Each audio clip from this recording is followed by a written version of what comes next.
Well, where would you like to start? What do you want to chat about? I guess I should start out with the usual.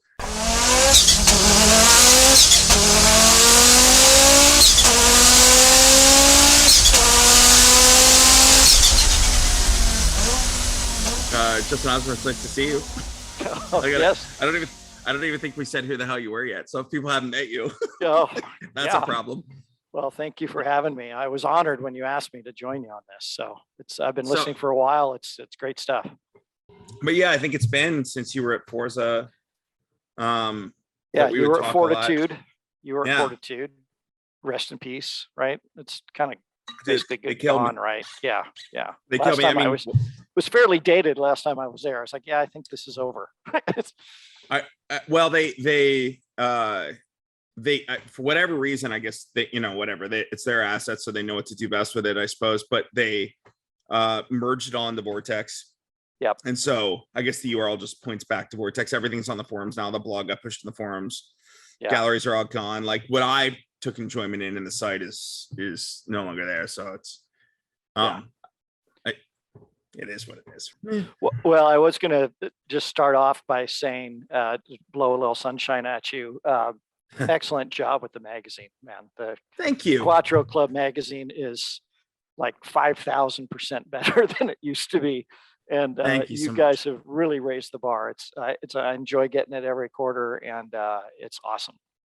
I love to hear it. It's that's probably having come from Fortitude and everything else, it's probably one of the parts of my job that I enjoy the most. It's just that like getting to curate and put this content together. And I never thought I'd be in print, but I think Larry Webster, Larry? Yep.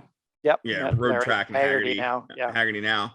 But when he moved to Haggerty, that was kind of the one that he told me. It's like the magic is like finding a magazine that like has a, for lack of a better word, patron, right? Like a business that can keep it going. And with the club magazines, whether it's any of us who are in this space who run a magazine, whether it's PCA or Mercedes or BMW, whomever, it's just nice to have that at your back, right? Like the membership is there, and you don't have to really be beholden. We have advertisers, but we're not like, if they all went away tomorrow, life would be tough, but it wouldn't be like we'd have to stop printing. So. Yeah. Well, and I've found the club magazines are so much better than the manufacturer magazines too. Like the manufacturer magazines, which is Audi even doing theirs anymore? I think it's all digital now, right? They killed it. Would that be the PC incorrect word? They stopped doing the one in the US several years ago. And then, I think Germany stopped theirs maybe last year, certainly during the pandemic. But it's the hard part is I think they're under pressures of like they want to be a brand about sustainability and whatever else, and then that's hard to do when you're putting out print magazines and with super high quality paper. Oh my gosh, the materially I was so jealous of what they had to work with. I bet. When we redesigned, it was like I'm just trying to get like close to their orbit, right, with the material. Like it's like we can't afford that, but. Well, it's great stuff. So thank you for doing all that you guys do with that thing. It's a pleasure to read it every month. Oh, that's wonderful. And I'll say this is like, whether it's for you or anybody listening, one of the other joys of working on the book, sometimes a challenge, but usually a joy, is that one of the motivations with a club magazine is getting readers and members in particular to volunteer and contribute. And, so we'll get to so what some of your contributions are in the upcoming issue, but we're always open to that. We, whether it's you or folks listening, whatever, it's a great platform to be published in, and, show your mom if you have the issue. I have the new issue here, so. The four cover trick too. That's good. I'd like to do more of that. We did that this time around, and I've been wanting to do it for a while, and I pulled the trigger on Brian's car because, between him and Ken, they had a great photo set and whatever. But well, when you posted that thing on social media asking for us to vote, I figured that he's doing all those. There's no way. There's no way. There's just one. Yeah. That was. It's funny though. Like this is the one on my desk because it's the one I like the most. But it was literally the least picked. Funny. I liked it probably because it was like the least newsstand necessary cover. It was a little bit out there, and great stuff.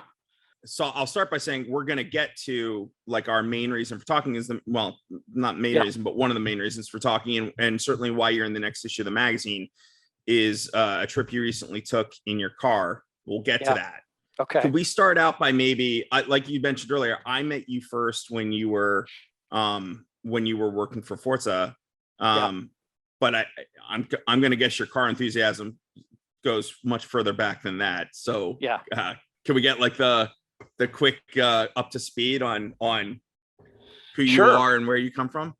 Yeah, sure. So again, Justin Osmer, pleasure to meet you and all the listeners. Thanks for having me. Car passion started for me really since I was born. Like my dad said, my first word was car, and Which I'm sure your mom loved. Yeah, and so I've been kind of hooked ever since. My dad was I would say, a car guy, car person. He had some BMWs when I was in the informative years of my teens, and I fell in love with that. Family car was a Volvo 850 turbo wagon that I got to drive and cause a bunch of trouble in. And that was your first car? That was the family car. So that was not my first car. I'll get to that in a minute, but that was the first car. You got to drive?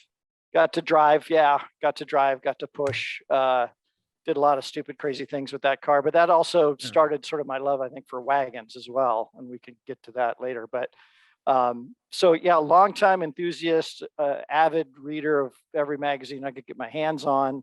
Loved watching all the racing and some of the shows on TV, and just really started consuming all of it all the time. And then was one of those sort of frustrated enthusiasts growing up, not being able to really afford my own car. Didn't get a car till I was in college. Have never been, honestly, a greasy knuckle guy as much as I wish I could be. I've changed an alternator and changed some oil and done some basic maintenance things, but there's no way I could do like what Scotto does, for example, right? Like the stuff Brian Scotto does, it just blows my mind. So people like that, I have a ton of respect for, but I'm not in that realm. But I'm definitely passionate about it and love the vehicles. And so as I got, through college and kind of into my career, I started to realize that I wanted to get a nice car at some point, and kind of bounced around a little bit. Worked in Seattle for a long time, born and raised in Seattle. Went to Western Washington University up in Bellingham, just north of the city, about an hour and a half out of Seattle. Spent some time in Chicago working, sold my car when I moved to Chicago because I didn't feel like I needed one there. And then moved back, bounced around a few other places, and then got into Microsoft at one point and had my sort of eyes on what they were doing over in Xbox and Forza just because of my interest in automotive. And that was right around the time I was able to get kind of what I'd call my first nice car, new car too, which was my 2003 A4 3.0 6-speed Avant. Nice. Which I still have today, and do you really? Don't intend on selling it ever. I love it. Brought both my kids home from the hospital in it after they were born. That's fantastic. Taught my son how to drive manual in it, although he hasn't really continued on in the manual lifestyle. But he knows what he's doing. We tried. Yeah, he can at least get it going if he needs to. Daughter wants to learn to drive in it too. So yeah, I love that car to pieces. After it was determined my son wasn't going to drive it, I took it in and got all the bumps and bruises taken out of it, got it resprayed. And so yeah, it's 130 some thousand miles on it. So not a ton of miles, but just love that car. So how great that you still have it. Yeah, and that was my first Audi, and kind of what turned me on to the brand specifically. I give credit to the racing efforts, and it was Le Mans 2002 I was watching, and I can't remember which car it was, but one of the cars broke down overnight essentially, and they tore down the entire back end, put it back out on the track, and they won the race. And I turned to my wife and I said, yeah, I think my car is going to have to be an Audi. So that's when we started looking at Audis. That's cool. It was the next spring I bought one. So so that car been with me for a real long time. Love that car. And then from there, decided to keep it. Somehow my wife agreed to let me keep it, and I got a second Audi, which was an S3 back in 2014, I want to say. Nice. and loved that car, but had my eye on the RS3 because I saw that was coming and was hoping it would come to the States. So had the S3 as sort of a stopgap, waiting, hoping that they would bring the RS3. And as soon as they announced that they were bringing the RS3, I ran down to the dealership and put my name on the list. And Seattle Audi is my go-to spot down there, and they've got a funny little spiral notebook with all the dream cars that we don't know if they're ever going to come or not. And I'm on almost every page. Oh, they have like their wait list for each model. Yeah. That's It's funny. pretty fun. It's pretty funny. So, so that, people ask, how'd you get the RS6? Well, I was in the notebook. That's how I got the RS6. Really? I was in the notebook very early. But anyway, I won't go through the whole list of all the cars, but went from S3 to RS3 to RS6. We also have been through Q5s and Q7s and had the e-tron SUV, which we loved, but ran into some range issues with that. So I had to relinquish that and go back to the Q7. But my wife loved it so much that we got the A3 e-tron electric hybrid, found one of those used. And so she loves that, being able to blast around town. It's still all electric. Right. So, so longtime Audi person, and it really goes all the way back to that Le Mans event. And when I was looking at the original A4, the guy, his name was Tug. I don't know whatever happened to Tug, but he was a sales guy, and he popped the hood in the showroom and he said, run your fingers along this seam here. And it was the time when the Seattle Auto Show was in town. And he goes, okay, now when you go down to the show, I want you to go do that on the BMWs and the Mercedes and all the other cars. And lo and behold, like you go along and it was a rough seam, like rip your finger kind of stuff. Yeah. He said, that's why you want an Audi. It's like, okay. So been hooked ever since. I don't know what it is. I just love the design. I love the performance. I saw the C7 RS wagons in Europe, and I was like hooked. I was like, oh my God, that's what we need. And was just hoping and pleading and waiting that they would bring it to the States. And as you well know, they had that little teaser campaign, and I was like, okay, they can't. That would be too cruel if they were teasing us about the anniversary of the RS and then not bring it here. So again, ran down to the dealer, made sure I was on the list in the notebook, and crossed my fingers, and was fortunate enough to get that in December of 2020. That is pretty early for an RS6. Yeah, the funny thing was I placed the order the week before the pandemic and everything sort of shut down. Right. And it was my leaving Microsoft present to myself. So went into the dealer and did that.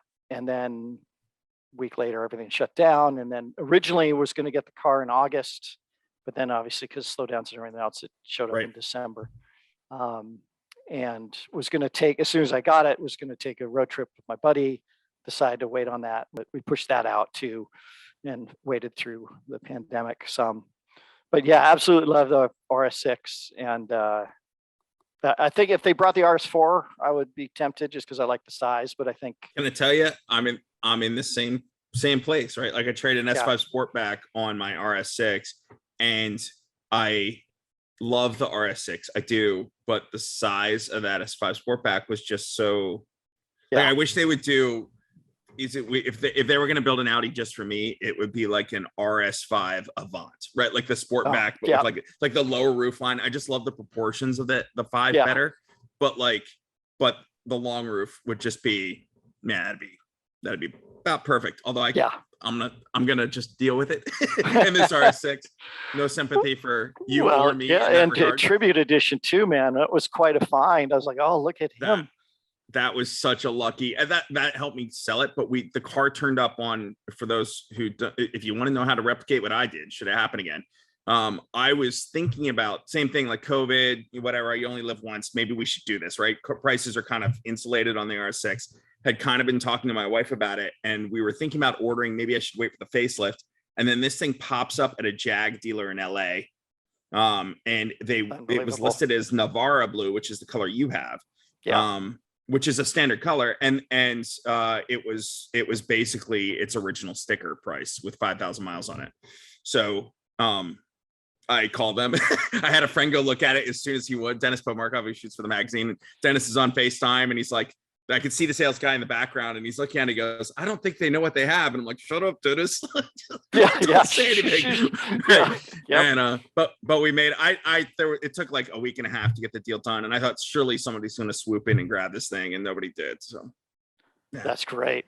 That's great. Right. Well, yeah, the not sure what they have trick. That's a great one. That's how I got my 85 coupe. It was on Craigslist. A guy in New York had it listed on Craigslist, and I was convinced he didn't really know what he had. So I pulled the trigger on that. Unfortunately, sold that this year. Love that car, but yeah, I got that in 2018 because I was actually looking for an Avant, like an 80s, mid 80s, big wagon. But then saw that and I'm like, well, that's kind of fun. It's front wheel drive. It's a little different.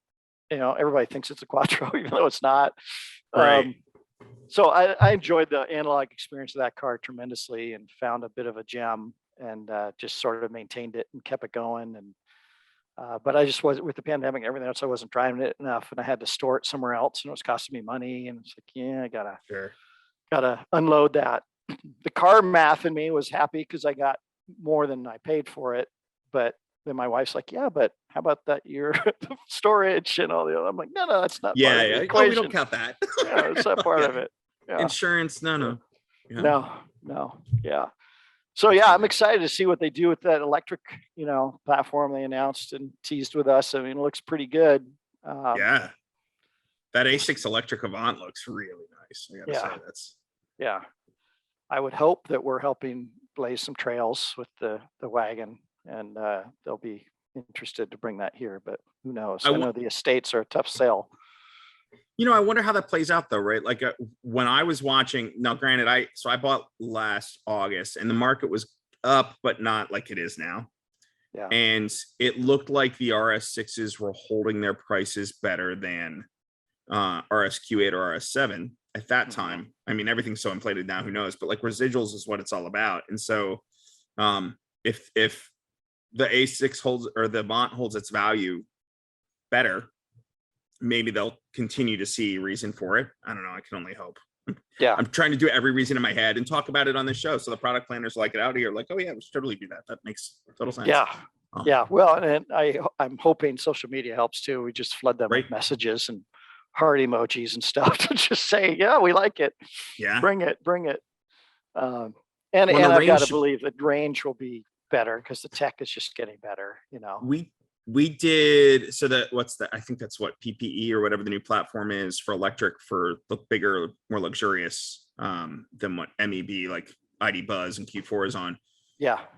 But I did the tech day when they showed not tech day, but the Sportback press launch virtual during the pandemic when they showed the concept car, and they were saying, I don't know how the Eurocycle works, but they were saying like over 400 miles range on the Eurocycle. So how that compares to what real world would be or US, I don't know, but it sounds better than what the e-tron is, which is, as you mentioned, was a challenge for you. We have one. It's fine for us, but I'm not taking long trips in it every day. So I would totally see us trading our e-tron on one of those. Yeah, we love the e-tron. Took a little while to get used to. It was our first electric car, but once we did, we were hooked. But then we were doing a trip over the Cascades here in Washington, not with the e-tron on this particular drive, but we were headed over and then they closed the highway because there was a car fire and they turned everybody around. Yeah. And I just looked at my wife. I'm like, if we were in the e-tron, we would be trapped because we would have run out of range by the time we came back down. And there was no charging infrastructure, the charge couldn't America just regen the whole way down. No. Yeah. So that's what kind of unfortunately was the nail in the coffin there. It's just like, if there's just not enough recharging in our neck of the woods. Tesla's done such a great job there, of course, everywhere. And I thought we're going to open up their system to everybody, but we're still woefully behind, in my opinion, on recharging network stuff. It's getting better, but we did Maine last summer in our e-tron, and it was challenging, and by challenging I mean frustrating as heck. Like as you're driving up 95, past all these rest stops where these Tesla charging stations are, and supposedly Elon says next year or this year or whatever he's going to open it up to everybody else, but like I think like the truck, it hasn't happened yet, right? So we'll Right. see when it happens. But then, there were less stops. Now, Electrify America is getting better. I know in the 2 years we've had ours, there are way more major route charging stations than there were the first time, within 60 days of buying the thing, I took it up to Vermont, and like Vermont was like, there was nothing for charging up there. Yep. So it's way better now, but yeah, I have to imagine a couple years, that's the balance for everybody who wants to do it. Like, you got to have your charging figured out. If you don't have that, don't do it. Yeah, because I mean, I don't mind planning a trip around having to recharge, just say same way you would fill up the gas tank. I just want to have the ability to do it in enough convenient locations. I don't need them all over town, because charging at home, and that works great. But the longer anything over 150 miles, you're like, it's the highways, right? If they put them at rest stops, like those rest stops I was seeing in Connecticut on 995, like that fixes it all, right? Like I don't need it around town. Like the couple times I've been at like charging stations at malls or Walmarts, like unless they're near the highway, what's the point? You're going to charge at home. You're not driving 200 miles between malls. So right. Yeah. If I was at Shell or Mobil One, I would be investing in electric, just put a bank of those next to your gas station, be a full service for everybody. But I understand that probably is a bit of a conflict for them. I was reading in the Washington Post, God love this guy. I think it was in Silver Spring, a guy who owned Silver Spring, Maryland, owned a gas station and a convenience store, right? And his daughter, who's an electric proponent, was like, you need to change, make this change. And so he took out all his gas pumps and made them electric charging pumps. But I was thinking, like, from a business standpoint, like when you have a convenience store, you need turns, right? And like, so everybody's coming in for like the amount of cars driving through your convenience store now, probably not so great. So like, I hope he's doing all right. Like, I'm not so sure it was the smartest move yet. Yeah. Anyway, maybe a little ahead of himself.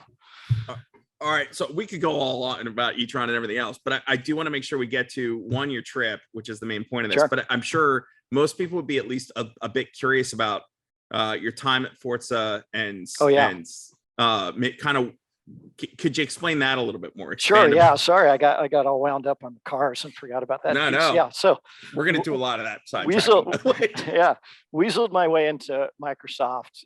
Felt very fortunate to get in there and started on the MSN side of the business, doing public relations work, and had, as I mentioned, had my eye on the Xbox group and what they were doing, and then had the opportunity to meet some folks at the studio and in the broader Xbox marketing org, and we had sort of a mutual share for cars and a passion there.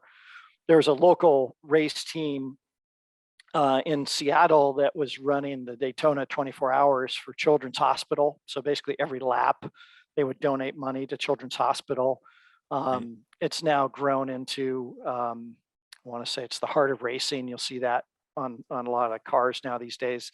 I think they were just at Formula Drift now with an Aston Martin, a bunch of other stuff. So they've expanded quite a bit from the early days, but they came to Microsoft to be a donor, and it made sense that it fell into the MSN group at that point for some reason. And so I was trying to pull together a broader cross company thing and just trying to figure out where everybody had fingers in automotive sectors. So there was an automotive group that was doing a lot of behind the scenes tech, in-car tech stuff. There was obviously the consumer side with the gaming and Forza. There was interest on the MSN side with maps and other stuff that they were doing, and then just general marketing and awareness. So I basically pulled together this group internally of people that seemed to have their sort of fingers in automotive, trying to figure out, was there something we could do that would be bigger than what we had started to do? Didn't really go anywhere, unfortunately, but made a lot of great connections around the company. And somebody threw my hat in the ring for an opening job on the Xbox business. And so was fortunate enough to make it through that interview and started on the Xbox marketing side, basically supporting the studios, and did some time on Halo and did some time on some other games and other platform stuff. but then eventually kind of whizzled my way over into Forza and was fortunate enough to come in 2009 to support the launch of Forza Motorsport 3. So the product had already been planned and launched and created. Okay. I came in to basically help maintain the business. And that was the year that the Audi R8 was on the cover. And so that's when I think you and I first met, because I wanted to make sure you had, because I was following your site, following what you guys were doing. I wanted to make sure you had a copy of the game and could review it and all that stuff. So I think I sent you a box of stuff to give away and whatever else. So I think that's how you and I first met digitally. I don't think we've ever met in person, but we've definitely been in touch through email through the years. But so that's what started for me, and then was fortunate enough to move to the Forza Motorsport 4 game. I was responsible for the marketing of it. So the way they're set up at Xbox, it's changed a little bit now, but in the early days, basically marketing supported the studios, and the marketing leads were product managers, basically, that would work with the field around the world to bring the game to the market. So we were kind of the in between from the studio. We'd get all the details about the game. We would send the studio, consumer feedback and research and marketing message, all that kind of stuff. And then they would output, well, here's the game, here's all the stuff. How do you sell it? Communicate that out to the market in all the regions around the world. And at that time, retail stuff like GameStop, Best Buy was a huge part of it too. So preparing all the materials that go in all the stores and making sure when you walk into Best Buy, all the TVs were at Forza on them for launch week. So a lot of focus there and around the world. So did that with Forza Motorsport 4 and Forza Motorsport 5. And at the same time was able to launch Forza Horizon 1, which was outstanding. And in that period, we realized that we were leaving a lot of opportunity on the table, because at that time we had a lot of partners reaching out to us saying, hey, we would love to be more than just a licensed product in the game. Like, can we do some marketing? Can we do some promotion with you? And so that's when a switch got flipped, and we realized, okay, well, maybe we need to have somebody focus on partnership. And so I took that baton. They brought in somebody else to help manage the day-to-day, and did that for a couple of years, working hand in hand with the business team at the studio. And that was great, because it was basically, working with the cover car partners, for example, or other brands that were in the game, to help them get the absolute most out of the opportunity.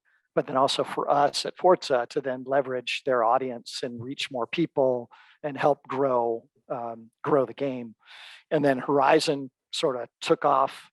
I don't want to say we were surprised, because you always go into a project like that wanting to have success, but it just hockey sticked. And we were like, wow, this is fire right here. So fire in a box. And so that just helped elevate things to another level. And the beauty of bringing that product into the fold was it allowed us to have a game every year in market, because typically the games took about 2.5 years to build. So we would launch a game basically every 2 years, but now we could do the cadence and just offset them and have one every year. And so that just allowed the game franchise to just explode for us, which was great. And then we got to a point where it made sense to have me move down to the studio and be closer to the business side of the studio and the partners.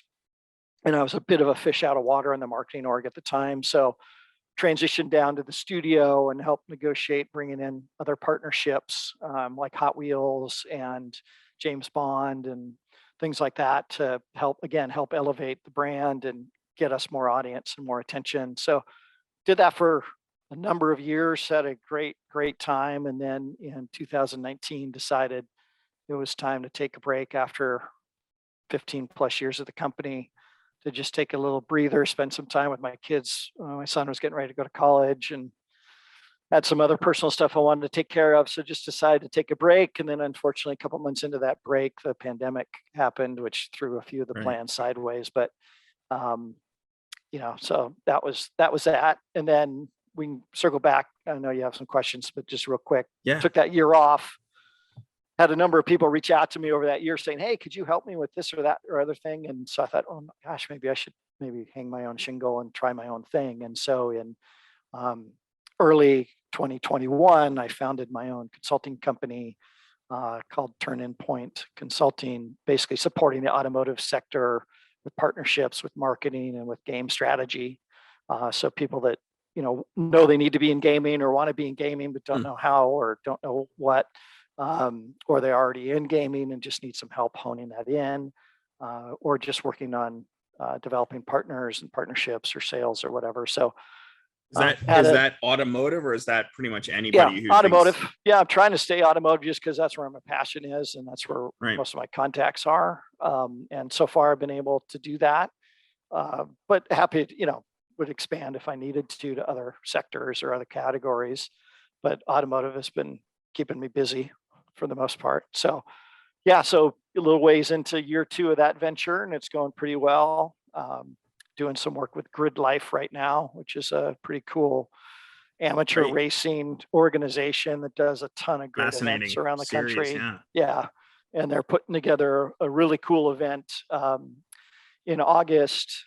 Unfortunately, same time as Pebble Beach, but they're calling it sort of the East Coast version, called Circuit Legends, where they're going to be bringing together a bunch of the mid 80s to early 2000 GT cars that sort of kicked off what we would consider the modern age of modified vehicles.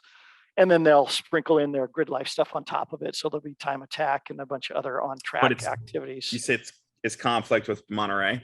Yeah, it's the same weekend as Monterey, but it's going to be out at Lime Rock in Connecticut. Yeah. So should be great. So working with them on that right now, and that should be a really cool event. And got a few other things in the hopper too. So it's been good. But yeah, the time at Forza was a bit of a dream job for a car nut like myself. Got to see some amazing things, met some amazing people. It was a great experience. Yeah, I would imagine it seemed like they had an excellent team, and just the diversity there. Whether it was, I think I met Dan in an Audi event right around the time when they were Dan Greenwald when they were doing the I guess the Audi tie-in. He attended some event that Audi was holding that I was a journalist at, and then I knew Kim Wolfkill from his time at Road and Track. So just an interesting automotive team you had there. So I got a couple questions from the land you covered. One is Forza Horizon. It was the same thing when you guys came out with it. I was like, what is this? And then I played it and was like, this is a lot of fun. It wasn't as technical as the regular driving sim was, but it was the open environment and the kind of social nature of it was such a game changer, I think. Do you think that those were the elements that kind of made it what it is, or were there something else that just kind of had this? Well, yeah, it's technically an open world game, and a casual, what we call a casual racing game. So, we take liberty with the physics and some of the other things to make it a little more playful, a little bit more fun. But I think there was a realization that motorsport was great, and there was a ton of passion around motorsport. But looking at the industry and some of the other games out there, it's like, well, what if we took the engine that built Forza and the dynamics and all the stuff about the cars and the high level of detail, but then loosened it up a little bit to make it a little bit more playful and have a little bit of a more of a lifestyle angle on it. Right. And that's where it was born, and got really fortunate in hooking up with Playground Games out of the UK. Outstanding crew, started by a bunch of ex-Codemaster guys. And we basically RFP'd the game, and they had the best pitch. And so basically signed them up, and there was only about 5 of them, I think, at the start. But they ramped pretty quick and had a great view of, sort of Coachella meets Goodwood meets, Monterey meets, whatever other cool car event you can think of, sort of that combination of car passion as well as music, lifestyle, fun, and all built around the Forza engine with the great looking cars. And so what we immediately found was it expanded our audience, both from a gender perspective, had a ton more female players coming in. Yep. Yeah. And then also had a whole new age range as well, because the controls were a little easier, wasn't quite as technical. So a lot of the younger kids got involved and got hooked into it. And so, yeah, the idea of sort of traveling around the world to different places is really great concept. The first one was in Colorado. with the Viper, and that was a cool program because the Viper had just come out. So at E3, we basically had a buck, like it had no drivetrain. It was just a clay buck that was painted in our booth because it was still so early in their development, but had a great, sort of launch of that thing at E3, which is the big gaming conference every summer in LA. And yeah, I don't think the teams look back since then. I mean, it's just gotten better and better and bigger and bigger. And the last iteration that just launched this last fall was the last one that I have a fingerprint on, because the Bronco that shares the cover with the AMG GT1 car, I helped broker that deal with Ford, and saw the Broncos in Claybuck in the design center. And, again, one of those things that you get to see, but you can never talk about until it's public. Right. So it was super cool to see that come to life and see the Bronco in the game and see Avant getting stuff in the game and all of that. So that was kind of the last thing I touched before I left back in 19. Do you, I will say that's something that, so I probably, like you, did you game before you got pulled into the Xbox team? Yeah, I was, well, it's funny because, of course we look at our categories of customers. I would not be defined as a gamer if you looked at the categories.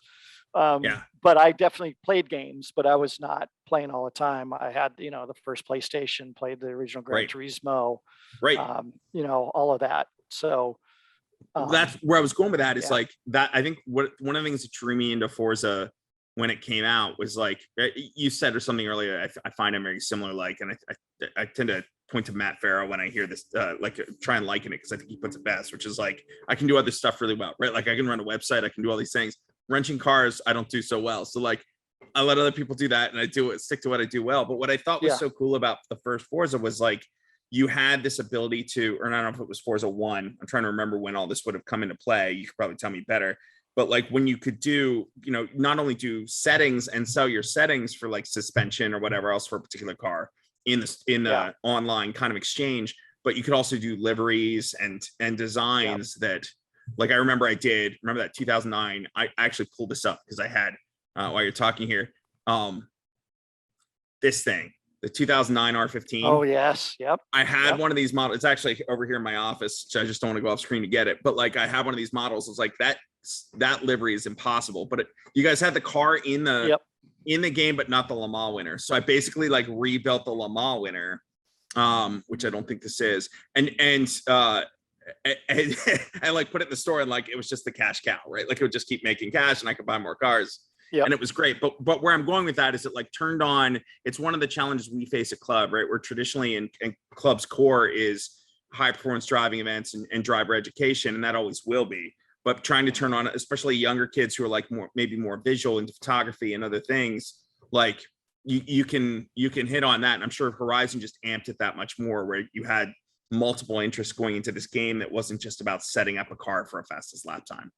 And there were a lot of firsts that the Turn 10 Studios and the Playground Games development guys brought to the table. From the driving line that changed color, based on the braking, to the livery editors, to the photography stuff. A lot of great groundbreaking tech was in there.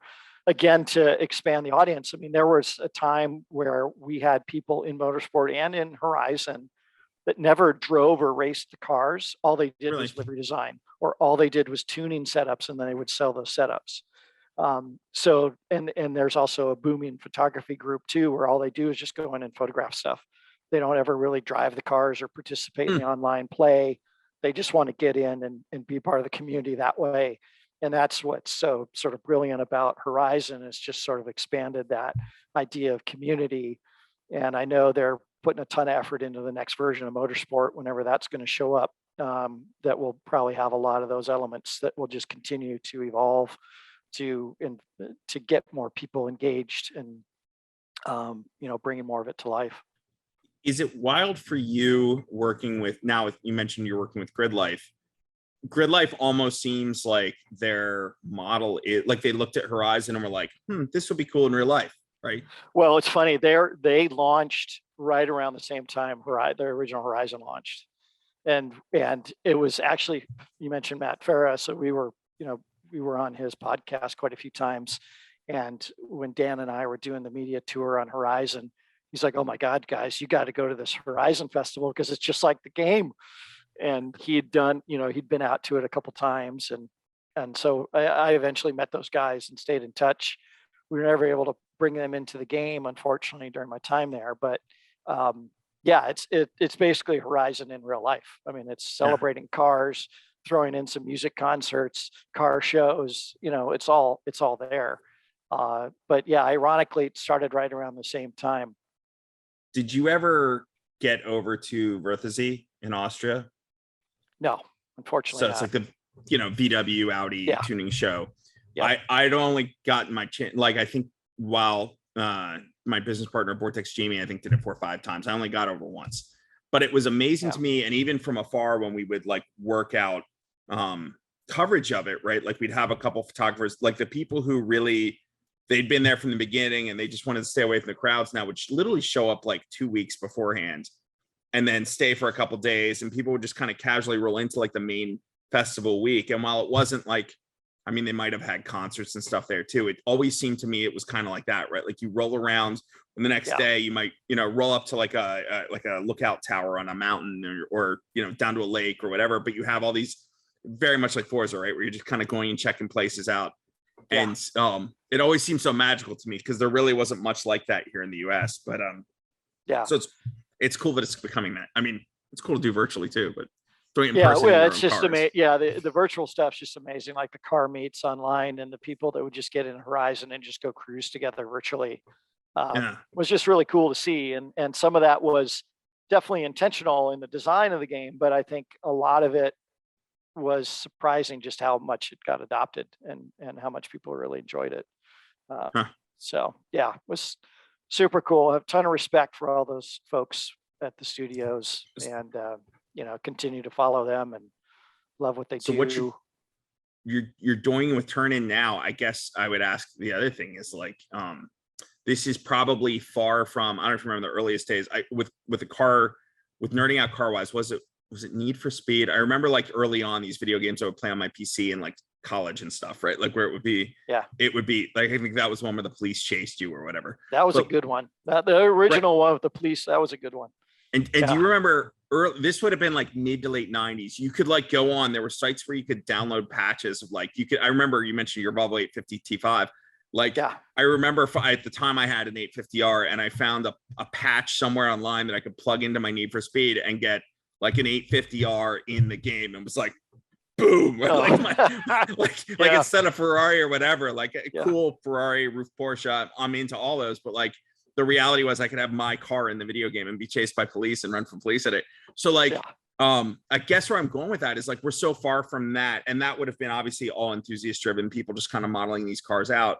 Today, it's very complicated with licensing and everything else. In particular, probably every logo, we're showing my shirt with a rally car on it. Every logo on a rally car or a race car probably needs, I know it might need licensing, right? So like, how hard is it to put that, I showed that RA15 a few minutes ago. How hard is that to even put in the game anymore with like, you need Audi's okay, and you need Michelin's okay, and you need, Yeah, it's it takes a lot. They've got a big licensing team at the studio that manages all those relationships.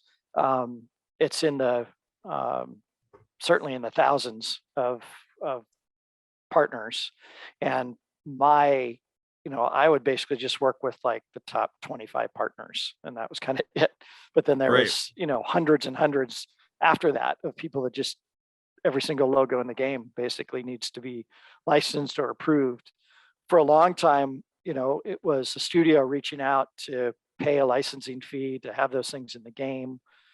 But then it also transitioned to companies reaching out to the studio saying, we want to be in there. What do we need to do? And then it's like, well, okay, you can pay us to put your stuff in there. Right. And then there's the middle ground of it's just a co-marketing relationship.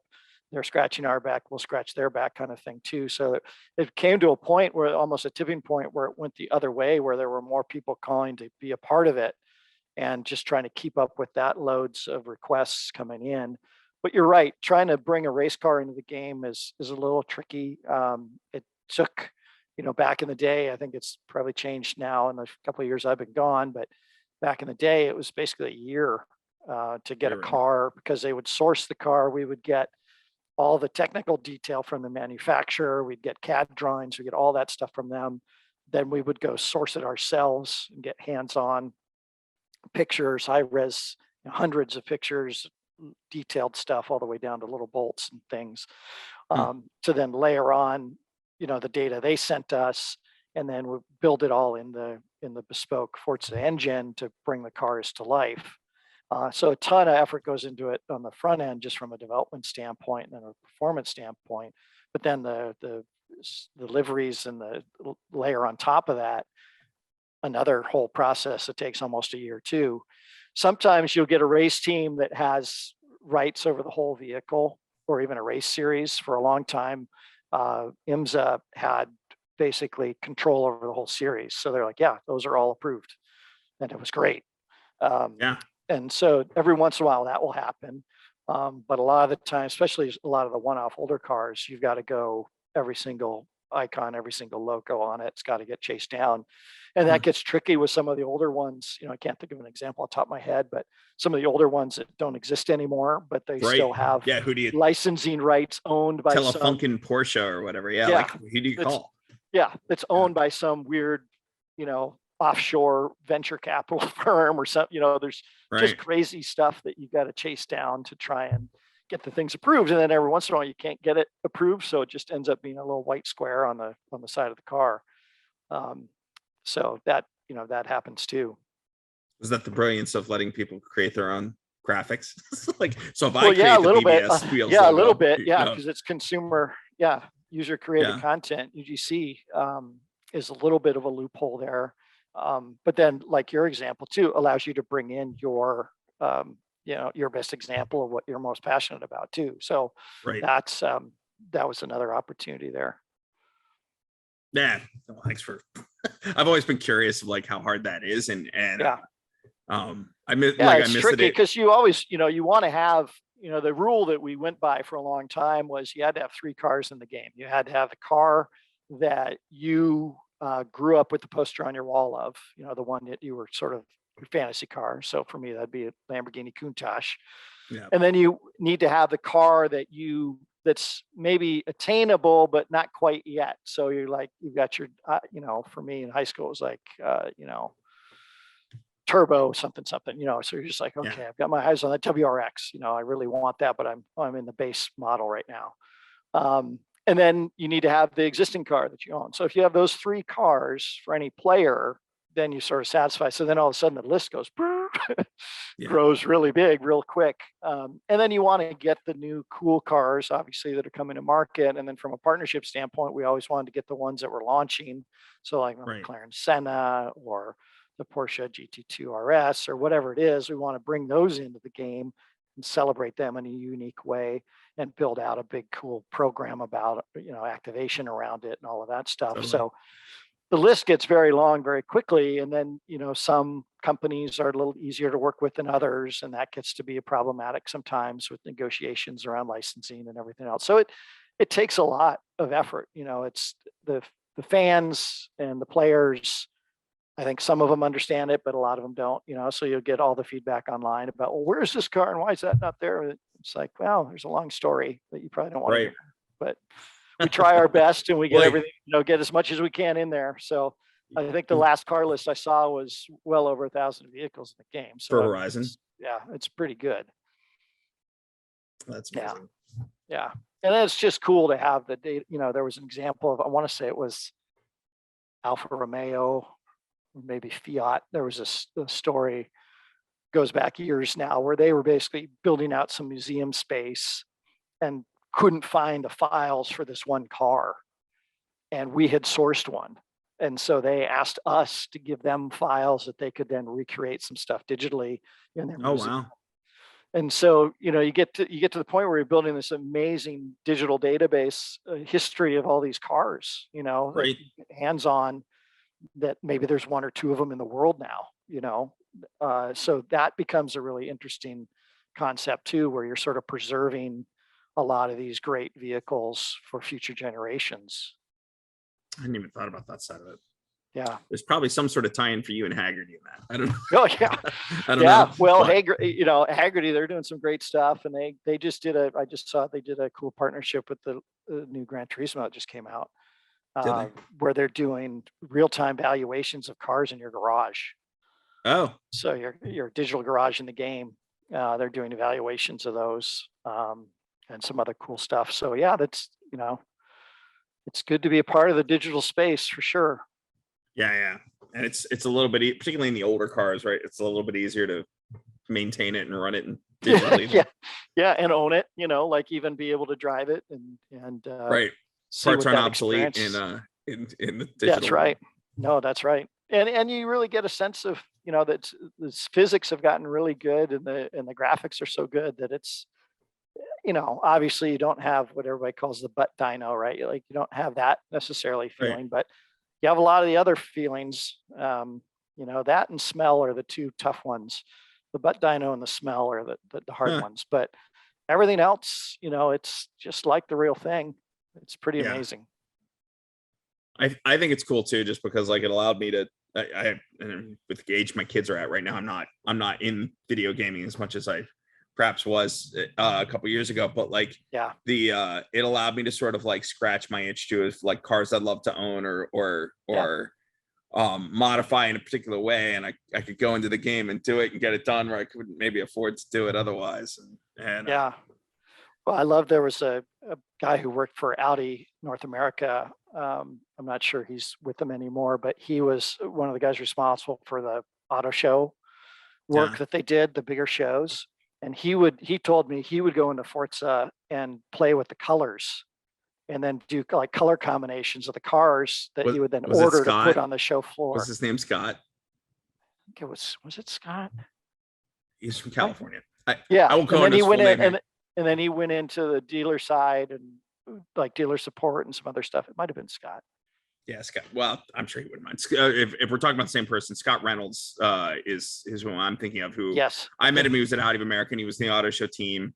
I think I met him. He was a student at Pepperdine, and he came out to like a car event, and then he's a regional now back in LA, I think. And at the time, Audi of America, he had like a Riviera Blue S3 that he'd somehow sweet talked the fleet manager into like ordering his car in Riviera Blue, and it was amazing.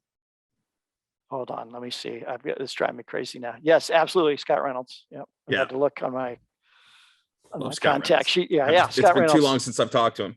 Yeah, he's a great guy. He's a great guy. So I just love that kind of story, though. That's a lot of people use it for different things. There was a time too where Larry Chen told me he would go in there and play with angles and stuff. Would he really? Yeah. So I mean, in this space, probably one of the foremost photographers in the enthusiast space, right? Like Larry Chen.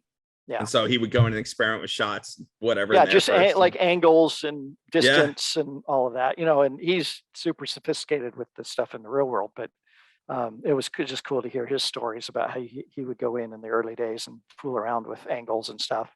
What's interesting, right? I'm kind of a one brand pony here, but for me, largely from, what would it be, like the Egger era, the kind of volume base. So we're talking like R8 Mark II, Q7 Mark II, TT Mark III, like those cars.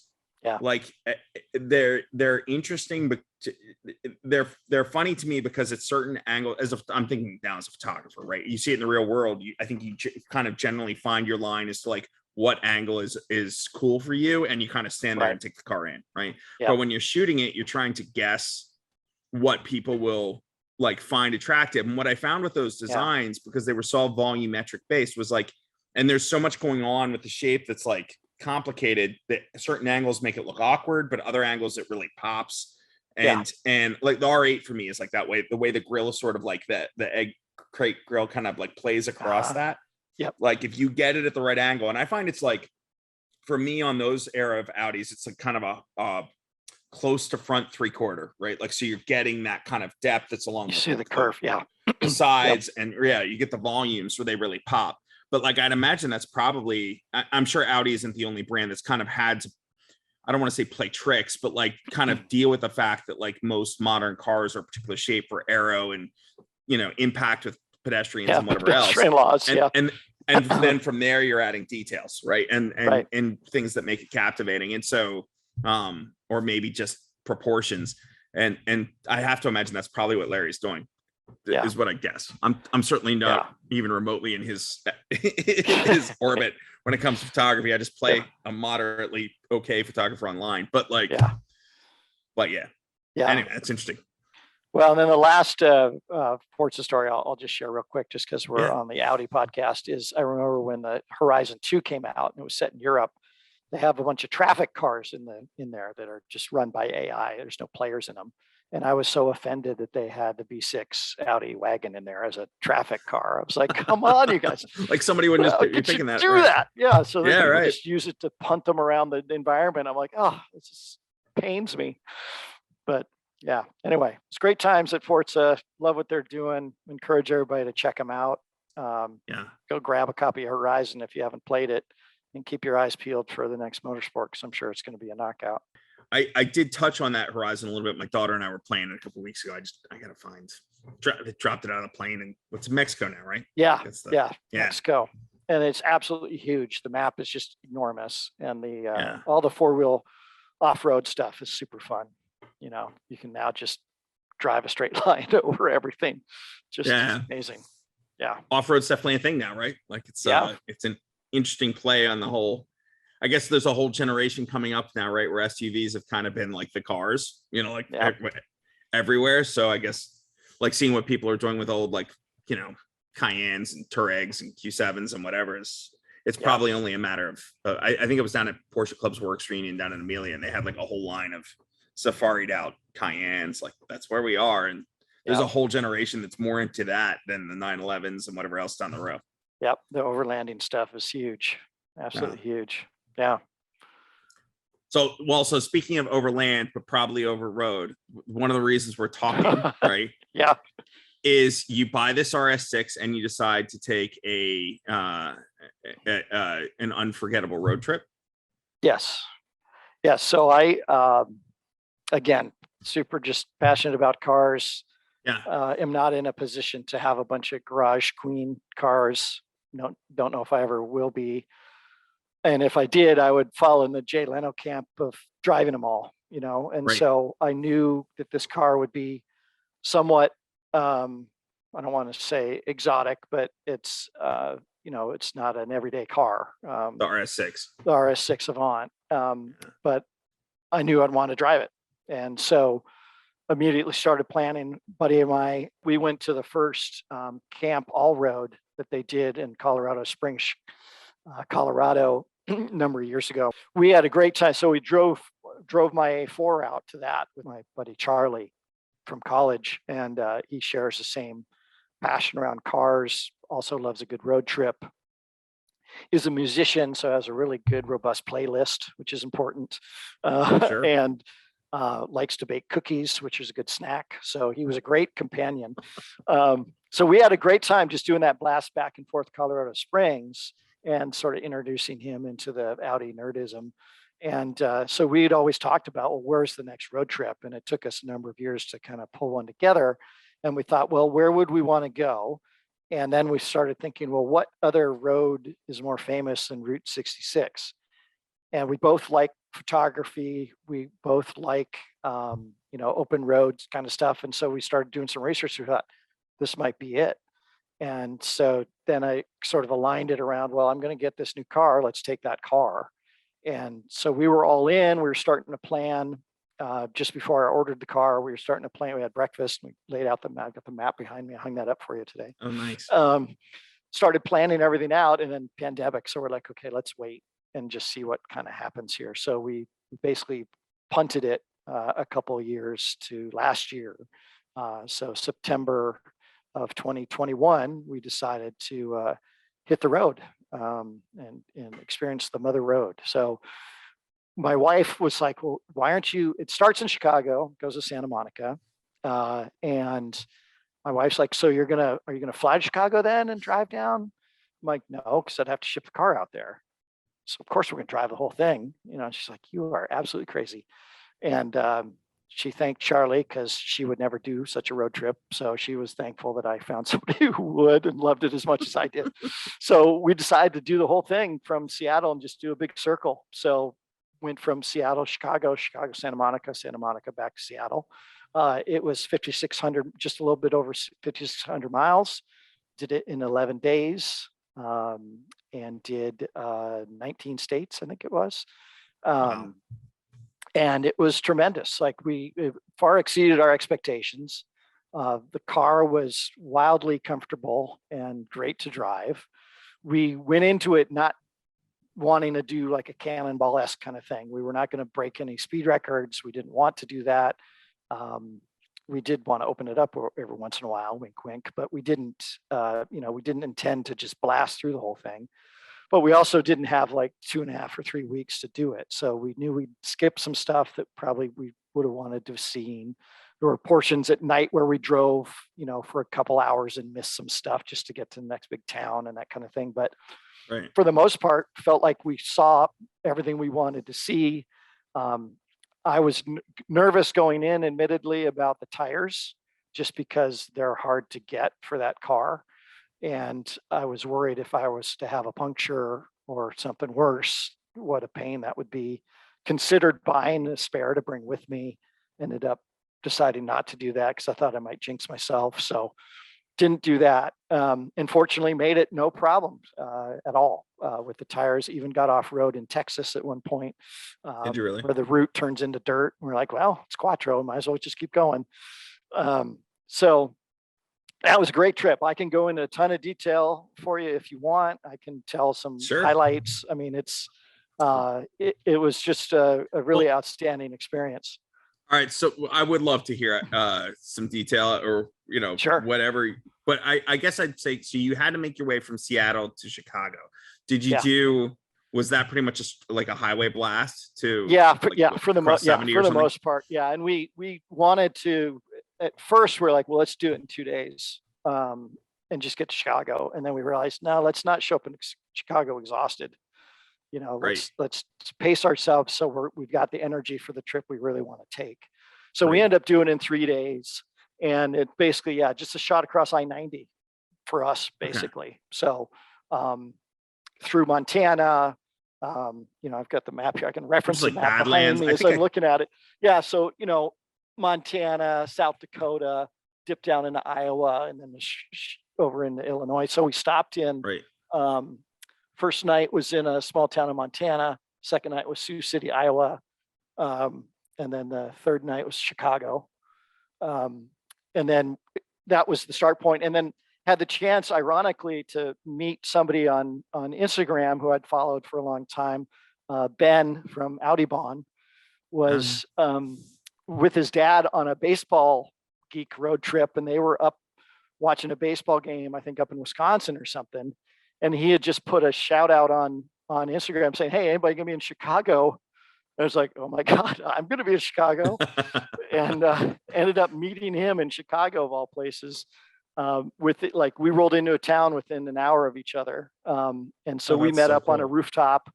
Car was absolute mess with dead bugs all over it and everything else, but rolled in, met him, met his dad, had a great conversation with him. He took some cool pictures of the car before we set off the next day. So that was kind of fun.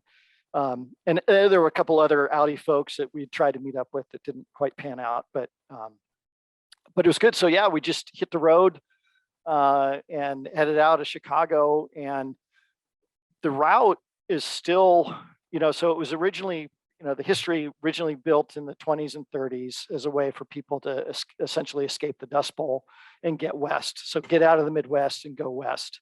And it was a southern route primarily because of weather. And when it was built, a lot of the states' Department of Transportations basically had to put a pitch together to be a part of it. So you had to sort of say, well, we're on board. We will support it. We will do X, Y, Z to keep it going. And so there was a huge effort in the 20s, 30s, 40s to get the thing up and going. I would say by the mid 40s, it was a seriously motorized experience, paved the whole way. And you had all these creative, essentially creative marketing the whole way, trying to get people to stop in your town. So there's all this kitschy, crazy stuff, roadside attractions, roadside zoos, these things called muffler men, which were these huge aluminum structures of these big guys holding mufflers to get your car repaired, that have now been turned into other things. So our muffler man picture we had was a guy holding a big hot dog. It was promoting a hot dog stand. So the thing got going there in the 40s, and the interstate system starts to come in the 50s, 60s, and starts to displace a lot of the route. And so the route is sort of hanging on by a thread there for a while. And oh yeah, there you go. There's your hot dog guy. So the route's sort of hanging on by a thread. There are portions of the interstate that go right over where the route was. And then there are portions where the route is basically a frontage road right next to the freeway. And then there are other sections where the route's kind of way off in the distance. And then of course there's sections that are completely gone now. But really? I want to say what we had read, I want to say it was something like 86% of it is still drivable. Of that 86%, there's a very small percent that's like unpaved and super rural. And sort of the combination of old school map and Google Maps, we just sort of plotted the route, and our goal was to stay on the route as much and as often as we could, and see as much as we could. We knew there were going to be times where we'd want to jump on the interstate just to get to the next town, which we did do. And a lot of the states do a pretty good job of the signage. So even if you're on the interstate, it says historic 66 exit here. Yeah. And Google actually had it labeled pretty clearly too, for the most part. So there was a lot of times where we were jumping on and off. We were also very conscious of just stopping. If we saw something cool, let's turn around and go look at that. So we had, a couple things which I put up on my Instagram stories. I kept the stories if anybody wanted to go back and see them. So on Instagram, just so we're clear, your Instagram account is Father Flywheel. That's right. Father Flywheel. And I've saved a couple. There's two albums up there that basically chronicle the trip. And one of them, I highlight some of the stuff we use. So one was these maps that I got off of Amazon called Here It Is. And they're hand-drawn maps, and they go state by state. Wow. And they were amazing. So I'll just open it up to show you what this looks like, just because it's kind of cool. So it's like hand drawn, but the beauty of it is it shows all the exits off the interstate. It shows where the cool stuff is. So we sort of had a combination of these kind of maps. We had one guidebook that we used, that we looked at some stuff just to flag some things. Like, oh, that gas which station one looks is that? Cool. This is called the Route 66 Adventure Handbook by Drew Knowles. Oh, and then on cue, my poster just fell down. But that's good, because then I can look at it without turning around. Yeah. So great guidebook. There are a number of them out there, but we found this one to be pretty good. What was surprising though is the route is deteriorating, and a lot of the buildings that aren't being renovated or owned by a nonprofit or whatever are disappearing. So there was even stuff in here where like, that looks cool. And then we pull off the road and it's gone, it's like just concrete pad, so there were a couple misses here or there. But for the most part, we just sort of pegged sort of each day. We just kind of looked a day ahead, and we're like, well, here's ideally where we want to end up. Here's some stuff to see. And we just hit the road, and we had a great little routine down. We shared the driving. I did probably 70% of the driving, but which was fine. I would have driven the whole thing, but I wanted to share it with Charlie. So, so we just had a great time. So the Chicago, going out of Chicago, the first sort of big stop, I would say, is this this gas station. Let me bring up my notes here to make sure I don't mispronounce. While you're pulling that up, one thing I'll share with you, because I just recently found it, and I'm not really, you may want to follow him on Facebook, because I'm following a guy's similar trip right now, only instead of in an RS6, he's a German guy, and he's doing it on Karl Heinz Weiss. No, an NSU quickly, like a moped. Oh my God. Wow. Even worse Right. than a Harley. So yeah, so like Audi, so some Audi heritage there, not quite a twin turbo, like 590 horsepower S6, but instead it's like it's an old 60s moped that, like, I'm sure is crazy. Yeah. So it's if you're curious to follow him too, I'll throw this up. It's on Facebook. He's got a group called NSU-Quickly on Route 66. So that's great. Yeah, he's posting a lot of photos. Okay, love it. I'll probably recognize a lot of the stops. Right. Yeah, and so the unofficial start point is this place called Lou Mitchell's Diner in downtown Chicago in the Loop, and that's kind of where everybody would set off. And the restaurant dates back to the 40s, so we had to have breakfast there, of course, and kicked off from there. But the first kind of stop was in a town called Dwight, Illinois, at a Texaco that had been renovated and is now run by volunteers. And we pulled in there, and it was outstanding because the volunteers are just sitting, there's 4 guys sitting in chairs, and we come rolling in, and they couldn't believe their eyes. They're like, what is that thing? Like, they'd never seen one. And they're like, hey, you just missed a bunch of hot rods came through here. And they were saying, yeah, I'm supposed to volunteer, 4 hours a day, but I end up sitting here 7 just because I love the conversations with everybody and, sharing the route stories. And then we're telling them what we were trying to do and how we, they saw my Washington state license plate. They're like, you drove all the way here, so just a lot of funny sort of references and surprise in people's eyes. But that was just a great way to start it off because they were just super friendly and really complimentary about what we were trying to do and all of that. And so, there we go. Are these your guys? Yeah, this is it. Yeah, and you can see them. You can see them sitting behind the gas pump there. There's Lou Mitchell's. Lou Mitchell's, and then here we are. I don't have all your. You gave me like 1,000 photos for the story, and I sincerely appreciate it. Photo sets are always the hardest part with telling a story in the magazine. But I opened some here ahead of our call, so if I can help with photos, I will. Okay, I don't know what's what, so it's going to be picking away in the dark. And of course, if you're listening on audio, I'm sorry. Go watch the YouTube version or check out the story in the magazine. But love it. But yeah, so it was just a great way to start the thing off. And they were super complimentary about it. And a lot of these folks are running on donations and everything else. So we always tried to stop and throw some money in the tip jar, buy a little tchotchke, always gassed up in the smaller towns, always tried to get lunch in the smaller towns. But I will say we were a little snooty with our hotel selections and did not stay in any of the kitschy cool hotels, but rather Courtyard Marriott's, because we both wanted gyms to work out in the morning and stretch out, and comfortable beds to sleep in, and in a secure parking lot for the car. So we pushed to some of the major cities for our overnights, but definitely did our part along the way to stop at some of the smaller towns and see some stuff. And just, what they say about the route, about everybody being thankful you're there and happy to see you, is totally true. They love to hear your story, where you're from and why you're doing what you're doing. And then they're happy to regale you with stories and also give you tips on where to go next, if you don't have really a sense of what you're doing next. So we had just a great time. We blasted through Illinois the first day, and then overnighted in St. Louis that first night. And then let's see, St. Louis Arch, first time in St. Louis, so got to see the Arch in the morning. It was absolutely gorgeous day.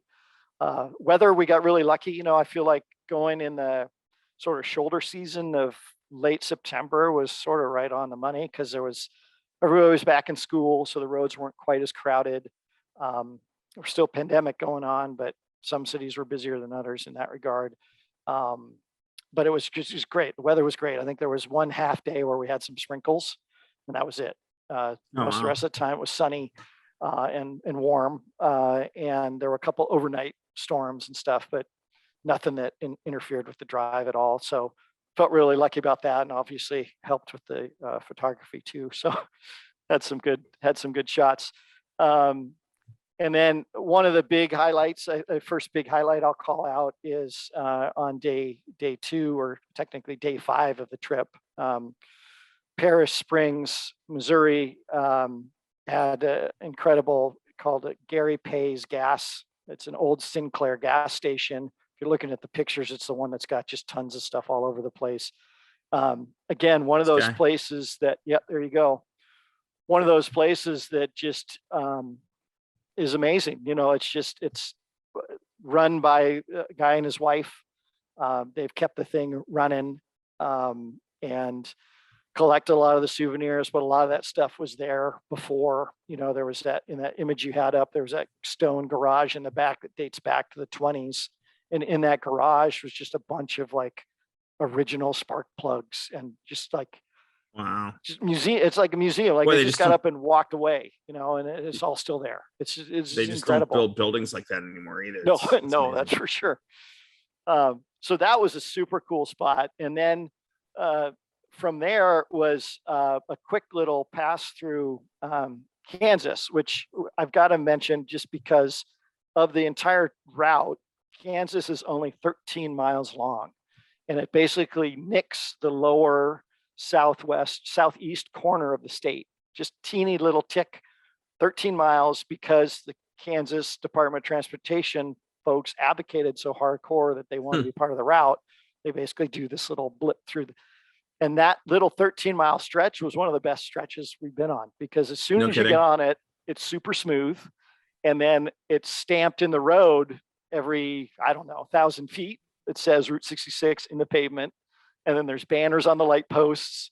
And then you come around the corner and they've got this thing called the Cars on Route 66, which is the original Towmater that was the inspiration for the tow truck. And the Cars movie from Pixar is there. They've got a bunch of other sort of model cars there. And then you pull into town, and we just happened to roll up, complete coincidence, rolled into this town called Baxter Springs, and they were doing a car meet. And so we rolled in. There was this Texaco that had just been renovated, and they were doing shot out in front with all these 50s era cars and people in their bebop outfits. And then a guy pulled up with this car with flames shooting out of the exhaust, and I think I got that. Just crazy. So that was, yeah, there it is. Yep. You're doing a great job with the photo along here. So the ones I picked were like, I don't know how. I just grabbed there a few. You go. So, yeah. So yeah, just crazy cool, right? So and we just hit this out of nowhere. But super cool stretch, and the people were super amazing, and it was just really fun. And then we're starting to hit golden hour there. So, you know, a couple pictures later, you got the Pepsi, you know, that's just on the side of the building around the corner from us. Okay. So we got some really nice, you know, hero shots there. So yeah, and then that's next morning in Amarillo, Texas. So that's another sort of take on the Muffler Man, but he was, I forget what they called him, but he's basically a dike worker they change his clothes all the time. So he's promoting, I think, a radio station there, but that's at a huge fairground in Amarillo, Texas. Outside of Texas. Yeah. Or no, wait a minute. Texas. Sorry. Amarillo, Texas, where we end up at. That's in Tulsa, Oklahoma. Okay. The Golden Driller. That's what he's called. So, so that's him. But yeah, just rolling through Oklahoma was super cool. We hit a parking lot of a bowling alley, which I think is a couple of pictures later there after that bridge. That's just full of old gas station signs. So they had like where the light posts would be. They just put up all these old gas station signs. That's cool. That was super cool. And then just continued rolling through Oklahoma. We ended up at this place called Pops, which was a huge soda fountain that had cool big art structure out front, and then touch soda pop. And then these pictures you're starting to scroll over now. Just click on one of those. This is probably the best story of the whole trip. So this is in Eric, Oklahoma. And anybody who's online and wants to look this up, look up the Sand Hill Curiosity Shop, or look up the Harley Experience in Eric, Oklahoma, and you'll see what I'm talking about. Basically, rolled up to this building in this town of like 150 people. There is no evidence that anyone actually lives there or anything's going on in the downtown. It's super depressed and shockingly so, but you round the corner and you see this amazing building with all this stuff all over it. You're like, okay, there, we found the spot. And so as we pull up, we hear music blaring out of that's Charlie doing his part, doing some weeding, I think, for them. But we hear the music blaring inside. We're like, oh, he's got the tunes on. Let's go in, check this out. So we walk into the room, and it's just chock full of stuff. Like, just, well, you can't even move, really. There's so much memorabilia in there, and none of it's for sale. So that's the funny part, is it's a curiosity shop with nothing's for sale. And the curiosity is nothing's for sale. Yeah. And so this guy, Harley, well, I'm not going to try guess his age, but we'll say he's had a good life. He's in the middle of the room jamming on an electric guitar with a bank of speakers behind him. The room smells like a mix of bourbon, marijuana, and tobacco, which we decided were his food groups, because you looked around the room and there was huge ashtrays and big bottles of bourbon. And he was just in there jamming. And then he had these big tip jars that he was pointed out a number of times. And so I actually had to run back a car a couple of times and grab a few more bills to throw in, because we hadn't tipped him enough to get him to take this picture of us. But he was hilarious. And so he did a song for us. And basically his shtick was, he and his wife would put on these shows. So in the room, there was a bunch of wooden chairs around, and then big baskets of kazoos and tambourines and stuff.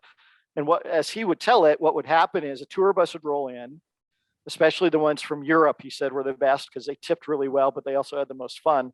They would roll in and have these huge sing-alongs. And his wife would make a big poster, original poster for them, because they knew they were coming, and they would pose out front like this with a picture with the whole group and their sign.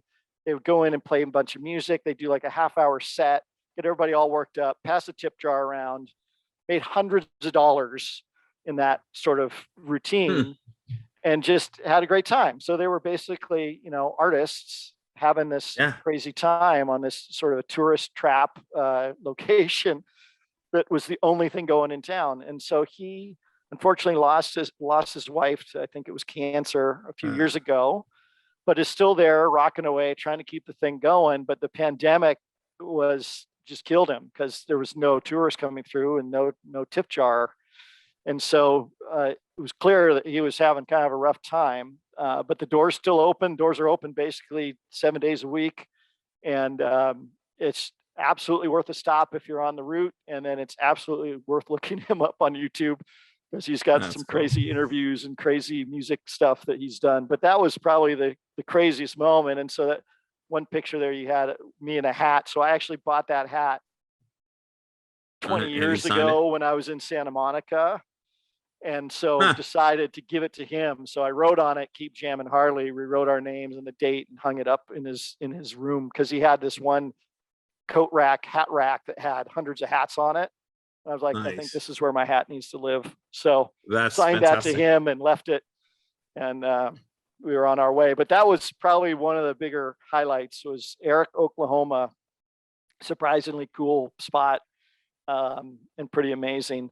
And then Shamrock Gas Station, the Tower Station, the Conoco Station, you brought that up there. We were talking earlier about Tesla. Right around the corner from this, not kidding you, Tesla Bank. And there was a guy charging his Tesla when we were there taking pictures. Was there really? Yeah. So this was on Sunday. Quick question. These old gas stations, are they still functional? Like, are they actually selling gas? This one is not. Most of them are not. The pumps don't operate anymore. So they're basically just photo ops. Yeah. I didn't, and come to think of it, I didn't see one that was functioning. They were all just more models or display. Right. Kind of museum pieces. But this is the famous one from Cars, where they basically recreated it almost exactly. And so that's in Shamrock, Texas. That's also where our good friends at Hoonigan did the Hoona truck in the Gymkhana film, in Gymkhana 10. This was the location where the Hoona truck whipped through this where the cars parked there, whipped through that little area there. And so that was a cool spot, obviously, just because you'd seen the images of this thing so many places, and actually see it in person was kind of cool. And then, of course, a little further down the road in Texas, you've got the Cadillac Ranch, which, you've seen pictures of forever. Yeah, it's okay. That's where they're coming out of the ground. That's really coming out of the ground. And that was just basically, a corn farmer decided to do something funny with the artist in town, and they stuck those in the ground. The most shocking thing for us was having seen the pictures. You're like, that looks pretty cool. Those look like Cadillacs. And then you pull up and they don't look at all like cars anymore because they have so much spray paint on them that it's all super thick and just caked on. And then nothing's really on them anymore. So like the trunk's gone, the doors are gone, everything's sort of gone. So it's just sort of the shell with a lot of heavy paint on them. Still cool, but not kind of what maybe we thought we were going to see when we pulled up. And then the funniest part to me was, being a marketer, of course, you roll up and there was a trailer there selling spray paint. So they were, and stickers and stuff. So they're clearly, they want you to add to the art.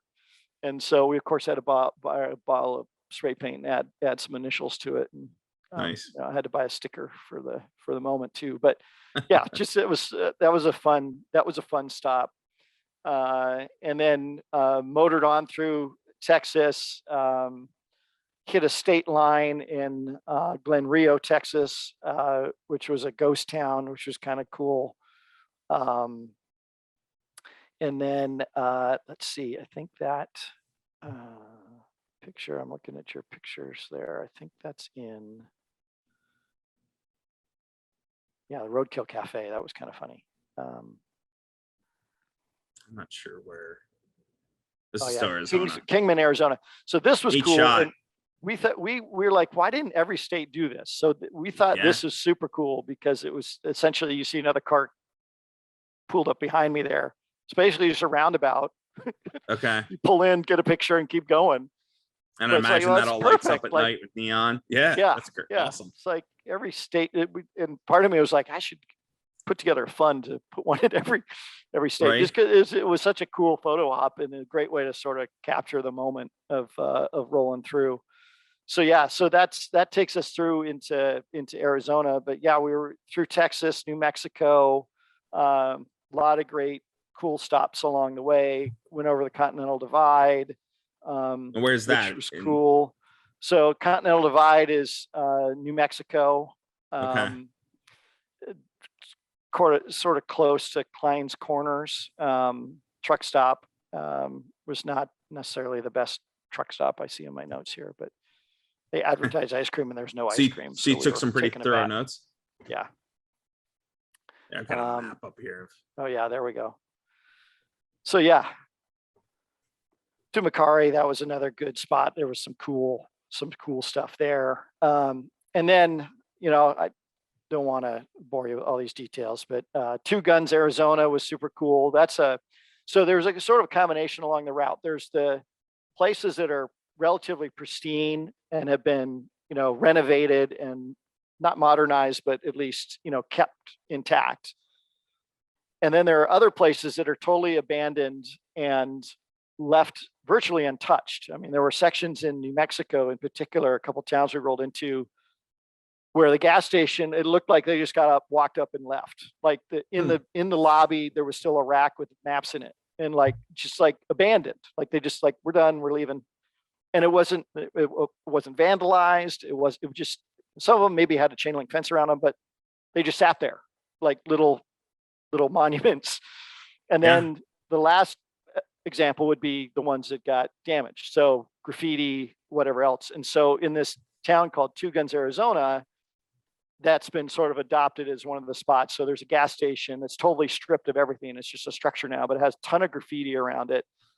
And that's the home of this crazy roadside attraction, which was a zoo. So there were all these rock-built buildings that housed all these different creatures. So as you were driving around the route, you pull off and you and the kids would jump out and see the zoo. And it was crazy, just all the cages and stuff. There's stuff still there, trails kind of all over the place. And then this one little section where there were a couple buildings that were all spray painted up, and there was a pool that was turned into sort of like a skate park sort of thing. It was kind of crazy. And then as we got to Arizona and Ash Fork, Arizona to Sigelman, Arizona has some of those nice straightaways that you fantasize about and you see the pictures of, where it's just flat tarmac with nobody around. And so that was fun, and got to test the speed of the car in a few spaces here and there. Charlie's a bit of a photographer, so he brought a drone with him, and we'd had fantasies about, doing a drone a whole bunch of times. That was one of the places we got the drone out, which was kind of fun. But we kind of forgot, like I had a GoPro, but we basically forgot to turn it on all the time. So we didn't really do that. So we just tried to take as many pictures as we could. I love photography, but I'm now a lazy iPhone photographer. So I just shot everything on my phone, where Charlie actually whipped out the 35 millimeter and took some really nice high res shots, and, spent some time with some things. But it was fun to get the drone out. And then another sort of highlight on the west side of the trip was Greaves Pass, which was absolutely amazing, which is basically the state line of Arizona and California. The closest nearby town is called Oatman, sort of a western town. It's sort of up top in the pass. It was absolutely incredible. So super skinny, basically a lane and a half wide. I mean, it's not, by modern standards, it's not wide enough road, but it's the original route, and it goes up through this pass that I can't remember if I wrote down the elevation. Oh yeah, 3,500 feet. So not huge, but still pretty good rise up, but just amazing windy road. And that was another one of those that we hit just at the right time, close to sunset. So Charlie was like, yeah, just pull over here. So I pulled over, he got out with the drone, and I just did a few laps, and we just got some really cool imagery of that, and pictures of that. So that was really a super highlight, because it was just gorgeous up there. And it was, again, nobody was around. It's like a Tuesday, late afternoon, nobody on the road. And that was good. And then the only bummer about that was we then had to sort of blast through the Mojave Desert in the dark, which we both wanted to kind of experience during the day, but is what it is. So we sort of blasted through there so we could get to Barstow.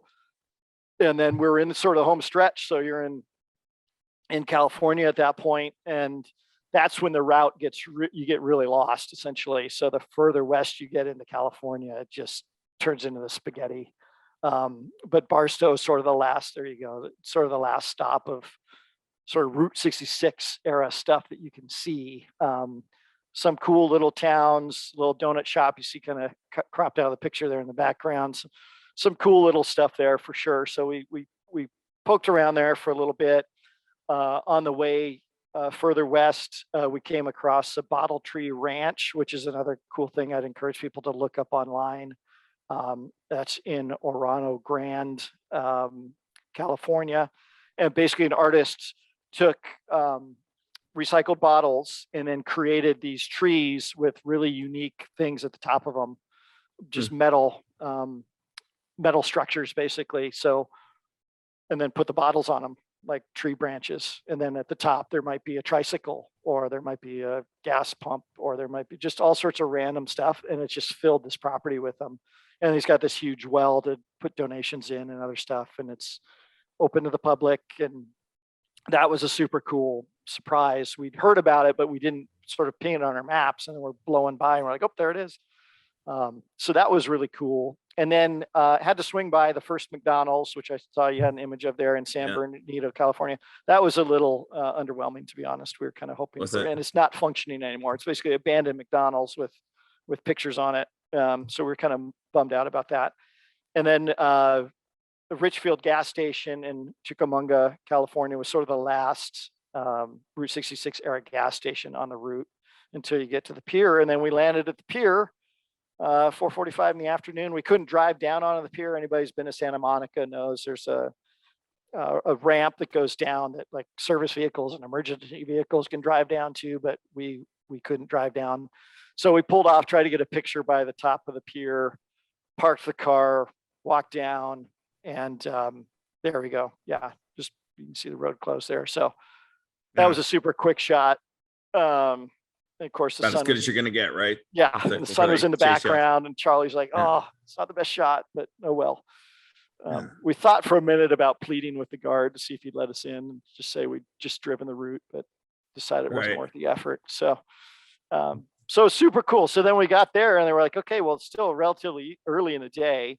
Originally, we'd thought about driving up, 1 and 101 up the West Coast to get back to Washington, but didn't really have enough time for that, unfortunately. So did a little bit of it up through Malibu and that, and then took Highway 23, which is a really beautiful pass up over to Thousand Oaks, California, and stayed the night up near Bakersfield, and then started our route back north, and then got back to Seattle on Friday, 11 days later. So no worse for wear from the looks of it. Yeah. So 16 states, 11 days, 5,600 miles. And there we are at the finish line at Charlie's house. So that's my buddy Charlie. That's great. And it was a great blowouts, no tire issues. No tire issues, no cracked windows, no chips, no nothing. I think I've got PPF on the car. So there was a rock took one little chip out of the PPF, and then the window got one little sort of chip, but not a crack.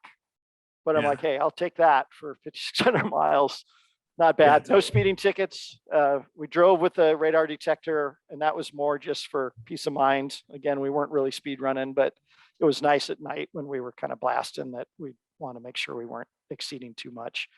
And then got home, was like, great, no speeding, nothing. And then in the mail, I got a ticket from somewhere in Iowa or somewhere across when we were making our way to Chicago. A speed camera caught us at an overpass or something. So, but it was great because the ticket was only like $60.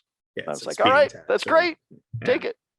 So anyway, long story there. Hopefully I haven't bored everybody to death, but if you're looking for a great road trip, I highly recommend it. I know a lot of people do it in sections. You don't have to do the whole thing all at once like we did. Right. There's a ton more to see than we saw.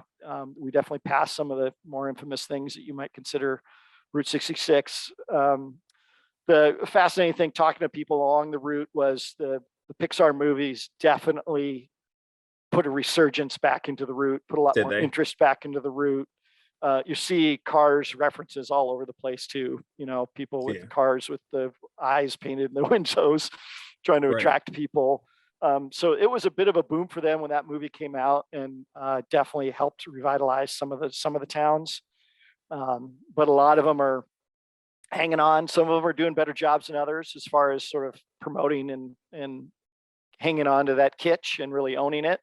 And then others you can tell have kind of given up. And then there are others like Kansas where you're like, oh my God, it's like time travel. 13 miles, you felt like it was the 1950s and you're going to a car hop. I mean, it was just the coolest night. So, it was amazing. It's one of those things like, would we do it again? It's like, we'd hate to spoil it, because we did it once and we had such a great time. It's like, well, what if we go back and it's not as fun? There are definitely moments like Six Creeks Pass. I think we could go there and spend 3 days, just driving it and hiking it and checking it out because it was really beautiful there. St. Louis would have loved to spend a little bit more time there. So there are definitely spots we'd go back to. I don't know if we'd do the whole route again. But we had such a great time. We're talking and planning the next one.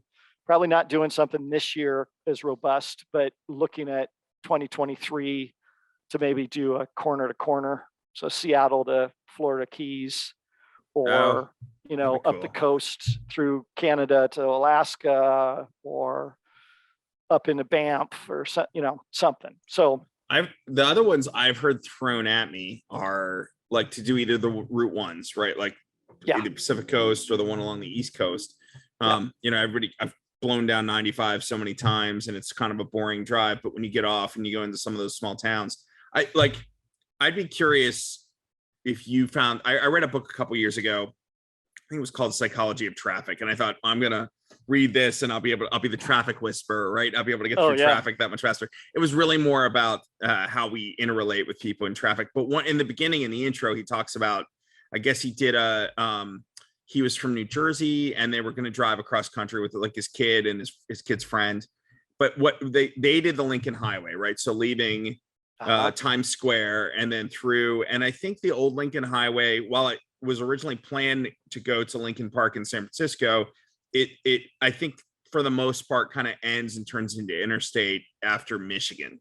So like what he talked about was like that stretch from New Jersey to Michigan, or New York, I guess they started in Times Square, to Michigan, it was like the most memorable, and that's where they created all their memories of the trip. And then you get on the highway and it's just this sort of like, you numb out, right? Because like it's just yeah, exactly, that's a better word for it. Like, and you're just like, especially the RS6, you throw on the autonomous and it just kind of logs down miles, and whatever, it's you have a conversation and it's passed. But like when you're going through these little towns and you're getting this local flavor in so many ways, like you just can't replace that with a highway. It's worth the extra time, if you will. And for me, living in Pennsylvania, Lincoln Highway is kind of the one that's like, man, it's like literally it's maybe 20 miles from here, right? Like, so I could go get it in Times Square, and even just driving across Pennsylvania I could spend several days doing that.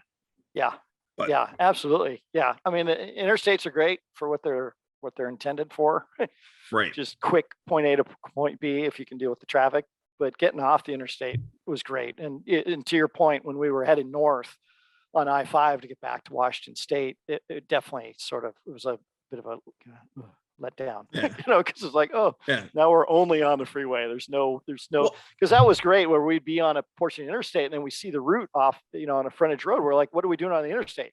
We zip off and get back on it. And then it just winds through the forest, and it's just amazing to get off the main road and experience it. And it's pretty well, for the most part, it was pretty well signed. There was a lot of good signage of kind of, it's this way, it's that way. And then, like I said, sort of combining it with these really good maps and the online map, it's kind of got us through it. Man, I'm jealous. I will say, so one of the, I would love to do a Route 66 thing with clubs sometime. And of course, Lincoln Highway we've looked at because it's local. One of the things we thought would be an interesting format to do with a group, right? Because like there's so many things to see. You don't really want to have to be forced to be together all day, because like everybody, that little place where the guy was jamming, right? You can't go in there with a super huge group. They probably don't have the parking for it. But our thought was like, you figure out like the days, like where you're going to overnight, and pretty much everybody's on like between Instagram, go with a consistent hashtag.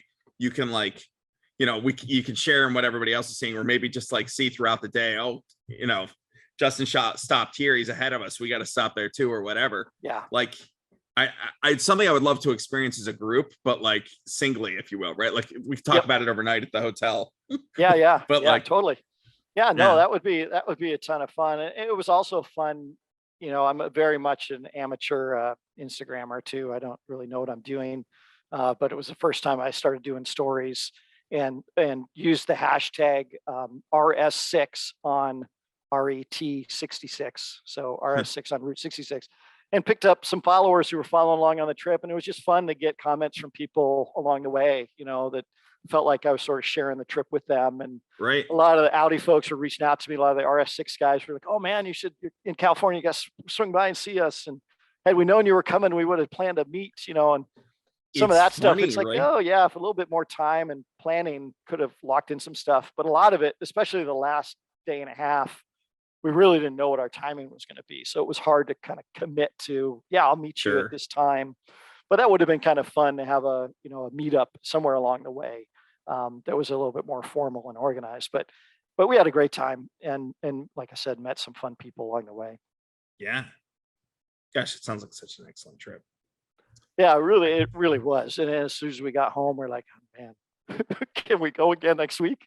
Like, it was just one of those trips that you just like, it was fun. And I've had some friends ask me, like, God, how'd you stand 11 days in the car with the same person? I'm like, it was great, man. Like we just get along really well. And so easy. I find you get the right personality. I mean, we all kind of, I don't know, for those of us who are road warriors, right? Who your road trip, like your top list, right? If you'd want to be in the car, and if they've got the right sense of humor and the right playlist, as you mentioned with Charlie, it totally makes it happen. Where the other people, like, I don't want to be in the car within 20 minutes, particularly if they do the on-off throttle thing. If they do that on the bomb within 15 minutes anyway. My dad still drives with 2 feet, and so there's a running joke in my family among my siblings about, oh, Dad, 2 foot Dave, there he goes. But ton of fun, man. Highly recommended to anybody, and it was just a great time. And again, thanks for letting me share the story. Yeah, with you and sure. fellow club members. I was honored that you were interested to run it in the magazine, and honored again to be on the podcast with you to talk about it. It's a ton of fun, even recounting it. I mean, we're on to tell it, man. I'm really looking forward to. We'll see how we lay it out in the magazine. I'm curious to see what Matt does with it, and of course we'll have to run. Maybe we'll run the gallery ahead of time and just give people a link, because you guys gave us so much to work with. Well, yeah, I basically sort of unloaded everything on you there. So let me know if you need specifics, high res or something or whatever. And then also the stuff that Charlie shot, I want to make sure he gets distributed versus my crappy iPhone picture. You probably tell which ones he took versus what I took, but I definitely want to call him out, give him credit. Well, I want to make sure I got, we'll have to check in just to see that we got everything. I think I from you, I think they're mostly HEIC files. So I can edit this out. It's not boring people when they check. But so Charlie's shots, I think I have about 100 shots in there. And it looks like obviously, on a real camera rig. Yep. And then probably thank you so much, over 1,100 photos from it's a lot. So, it's a lot. I decided it was easier to just give it all to you. Like you said, it's hard to curate. I'm like, well, something I like, you might not like, and I don't know how you want to lay it out. And so we always say that to all the people we get a lot of contributions of all types for the magazine, right? When you're dealing with members, some people are very experienced photographers or experienced writers. Some people aren't, but they have a good story to tell. And the challenge is like, even if people aren't an experienced writer, you can make up for that with editing and kind of helping them, build out a voice and flow. But like with the photography, man, I mean, we're getting better with using filtration to make it look artistic, right? But at the end of the day, like I can't make up a lot of photography. I think we had like one of the track events I got photography for. I literally had to the one shot I wanted didn't have an Audi in it, so I had to Photoshop out the car that was on the track and Photoshop the Audi in, and it was totally changing it. But having this much to work with makes it so much easier for us. So we always say just shoot everything and anything and everything, and there are bound to be some good shots in there. And where you were was so picturesque and well, be careful what you wish for. Then you get 1,000 pictures. I don't mind. I mean, the great thing is especially with the blog backing us up, it's one of the things I like doing with the magazine. If we do a show like event coverage where we shot a lot of photos or something like this, we'll run the gallery ahead of time and just kind of park it somewhere. And unless you're really searching for it, you're not going to see it on the front page of the site. So then when we drop the magazine and it's finally out, we can just say, here's the direct link, and they can dig as deep as they want. Yeah.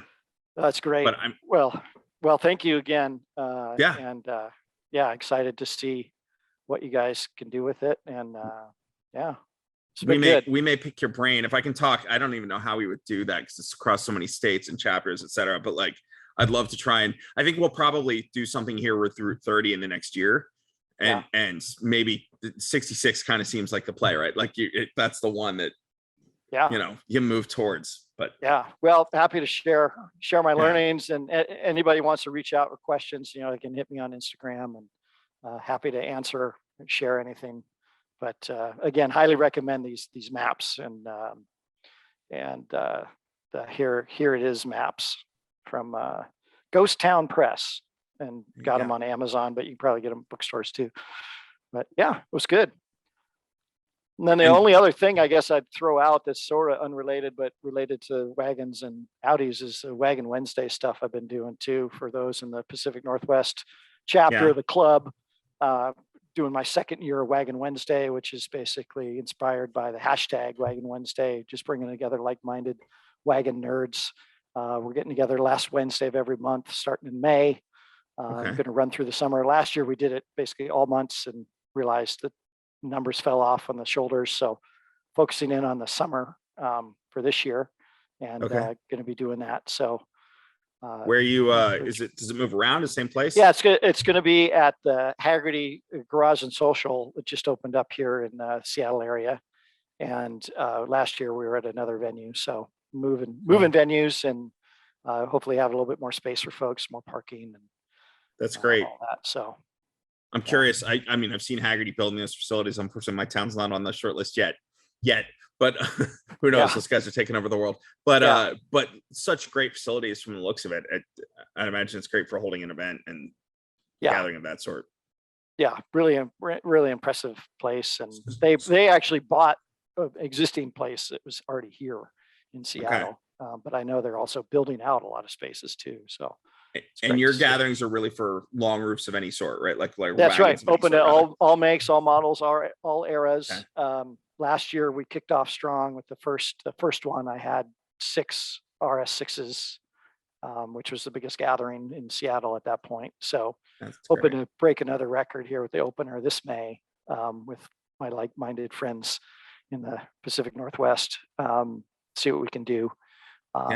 But welcome all makes, all models. Just anybody who geeks out on wagons, let's get together and talk about how cool they are. Yeah, for sure. We should figure out a way to get you out, even if it's like we have to loan you a car if you don't want to, because it's a bit of a haul for you from Seattle. But I guess some Oktoberfest does one on the West Coast now. But I was thinking in the Northeast, we'll see if they always gel up with schedule. But like Long Roof Rally, which was where they used to work together. The downside is they split up. The upside is there are 2 events now, right? There's Long Roof Rally and Oktoberfest, all in like the middle of autumn in upstate New York and Connecticut and that area. Like it's a phenomenal time to be there. And similarly, right? Like all things wagon, you can't go wrong. Yeah, would love to do the Long Roof Rally, and been in touch with the Avanttoberfest folks too. I had intended to go last year, but it was like a week later after I got back from Route 66, and my wife was like, "Yeah, I don't think you're going to do another road trip." No. But I'm going to try and make it this year to the California one. They're doing a run down the coast, so going to try and hit that. I think they're doing Long Beach to somewhere. Can't remember now, but anyway, so hoping to do that one, and definitely would love to get out east for one too. It's just fun, and that's what the car's made for, right? Touring, right?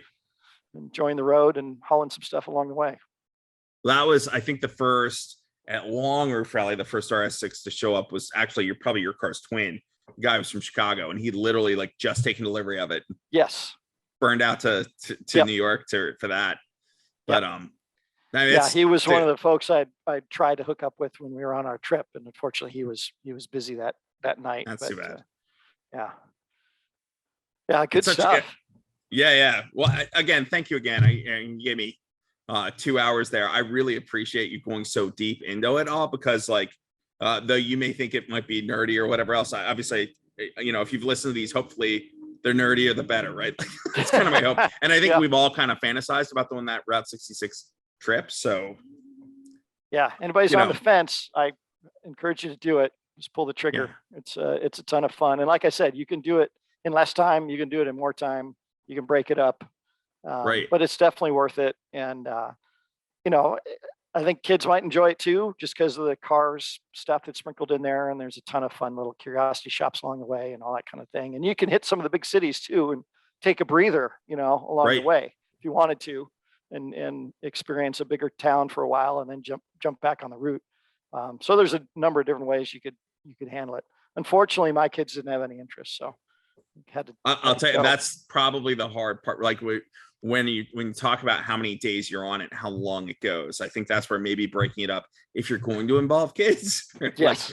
That's what we're like, even like Route 30, we're like, maybe if we just did Pennsylvania, like Pittsburgh to like the Philly area. Just not that far, but like my kids kind of start to glaze over after, we had a lot of 400-mile days, but you throw in enough ice cream stops and it's makes it worth it. Well, and honestly, I find if I do, like I just did Amelia Island, so we did like from Pennsylvania down to Florida, right? And like if you have the right co-pilot, and by that I just mean somebody who else is a road warrior, doesn't get car sick very easily, enjoys same humor, same music taste, whatever, the miles go by really easily. Like it's a great thing to do. And so that's the trick, that's the magic. It sounds like you did it right. Well, thank you. Thanks again for having me. I'll let you go. I don't want to pull this into a third hour as much as I would love to. Well, you probably have stuff to do too. I appreciate the time. Run the marathon with you here, but great to see you after all these years, and hope to see you in person sometime. That would be a ton of fun. I'd love that. And I would love to see your car too, man. Congratulations. You're doing the same thing I was doing there with the 80s. You got the 80s covered, you got the modern stuff covered. You're making it all happen. I love it.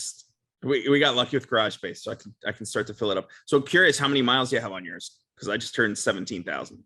How many miles do I have on mine? I think I'm right around that same number, actually. Yeah, and I was just because I went off cycle on my because I got an oil change before we left, and I already had I think 5,000 on it at that point. So I was just thinking to myself, I should probably figure out service here before it gets to the 20K mark. But yeah, I think I'm right around that same ballpark, right around 17. So it's good to know you're driving yours too. Totally. I know there's at least one guy in the R6 kind of circles who's gotten to like 25,000. While depreciation does worry me a little bit, I've not played at this level in a daily driver before. I'm kind of like, whatever. It's, if I start seeing it go down, then I'll worry about it then. But otherwise, I'm gonna enjoy the heck out of it while I have it. So yeah, and that's the thing too. It's like you mentioned Magnus Walker or some other people, like smiles per mile. It's like, hey, you enjoyed the car. Does the appreciation really matter? Or the depreciation really matter? It's like if you enjoyed the car and you got out of it what you'd hoped, then you're gonna maybe not make money on all the transactions, but part of it is how do you replace Route 66, right? I've done Monterey and Amelia in mine, and it's like those memories will be with me forever. Totally worth any money I lose on this car. Like it's well, and my hope is they're gonna run for a long time because the German makes do a good job of building things that are relatively bulletproof, so you keep them up. Not the cheapest thing in the world to keep on the road, but it should go for quite a while. So I don't have any plans to unload it, but I will tell you, like we were talking at the beginning there, the electric one looks pretty tempting. I'd have to figure out what goes in place of that. What do I have to give up to get that? But it's I love the RS6 Avant. So just thrilled that they brought it here. Hope they bring one more year. I had heard they're going to bring 3 model years, but I don't know if they are or not. But I know that books just closed on the 2nd year. So I won't say where I've heard it or who I heard it from. I would think the person who told me would know. I'll just say that. Yeah. I heard we'll get the facelift. Okay. And 2025. Oh, great. Okay. That's exciting. Hopefully that turns out to be accurate, but I'm just excited. My color is no longer available as a stock color. Yeah. Navarro blue is in the next. Yeah. And it's funny because the guys at Audi Seattle called me and they're like, hey, do you want to trade? We'll get you a 22 if you want. I'm like, no, I'm fine with mine, even though I've got the round bottom wheel and like all the stuff because I got mine so early. I was kind of stuck with whatever was going on, and I haven't done any really modifications yet to it. I might opt to get the square bottom wheel just because I think they're cool, but I've just done PPF and tint, just cosmetic stuff. I haven't done anything else. I'd like to do the lowering because I think they look better a little lower. Yeah. But I also need it to raise up to get in my driveway and garage. But it's the trick, right? Nish, he's one of the other anniversary editions. He keeps calling my car on all road. I'm like, look, Nish, I'm in the Northeast. I'm not in Miami. I got to deal with bumps. I've already lost a tire to a pothole, right? Like I gotta. Yeah, but, there's a guy, Chris, Avant Addict on Instagram up in Bellingham here in Pacific Northwest. He's got a white one, and he put Audi Q5 wheels and tires on his for the winter. Oh. And it looked hilarious because they were totally inset, it just looked like one of those railroad cars, the trucks that go on the railroad tracks. But he said it was totally functional because it didn't spray a bunch of crap up on the sides. And he goes to the mountains a lot. So he's like, it worked perfectly. I was like, oh, smart. If you don't mind, I know you were trying to we go on the third hour talking. I looked into winter tires, right? Lived in the Northeast. I ended up doing. Can't get them. Well, so I did 22s because they make I was able to pick up a second set of like the silver optic wheels, like came on the anniversary at a pretty good price from Audi Wilmington. They had a customer who took them off. So like I put winter tires on my one set that's got some curb damage on but I looked and there was like, so you can either do that, you can do the 21, or for winter, like we're talking like Northern Europe or Canada offers, there's like, it looks like the 21 because you can't go smaller than that because of the brakes. Yep. But you can, it's like rather than what is it, 10.5 inches, the stock wheel. Yeah. I think it's narrower than that. I think it's an 8 and it's an OEM fitment. It looks like the 21 that goes on the car, but it's like, it's an 8 wide, and they sell them in like Sweden and Canada, whatever. And parts by Topher, like Topher was, or Chris was like, I can get you that wheel if you really want it. Like, yeah, I kind of do, but at the same time, it seems like overkill for Pennsylvania. We get some snow, we don't get that much snow, but like the little bit of snow I got this year, the 22s actually weren't. I thought because of the width they would be like skis and useless, but they actually were not terrible. Oh, that's good to hear. Yeah, I haven't been able to get winners yet, and I also decided to wait till I wear out the current rubber before I do anything on the wheel side of things. But I'll probably do what you did, is throw the winners on the existing wheels I have, and then maybe get some aftermarket wheels to throw summers on or something. I'll tell you too, the ones I got, Tire Rack had, there were 2 models winners last winter, and I'm trying to remember which one I got. It was the cheaper one. It's Pirelli, and I think I'm trying to remember what the brand was that had the other one. That was less price. Maybe Continental. Yeah, because I think it's just Continental and Pirelli are the only two. Well, that's Michelin too, I guess, but Continental and Pirelli are from. Yeah, because from Audi you can get the Continental or the Pirelli, right? Or the Pirelli. Yeah. I mean, Michelin may by now, because like I think that they now make P4S for it and whatever else. But like, I'm a big fan of Michelin. I usually get them, but so I went with Continentals this time around. I was a little lazy on my air pressures. I blew one hitting a pothole, and I didn't have many miles on it, so I was like, I'm just gonna replace it. I was literally able to, while I was waiting for AAA to come flatbed the car home, because I wasn't that far from home, I got on the phone and called Tire Rack. I was able to get through like my road hazard warranty submission and got another tire ordered. And then I called the warehouse in Delaware and was like, guys, like my wife had like, we were taking my kid on a birthday thing the next weekend. And this was literally Thursday. It's like, I need to get this car back on the road tomorrow.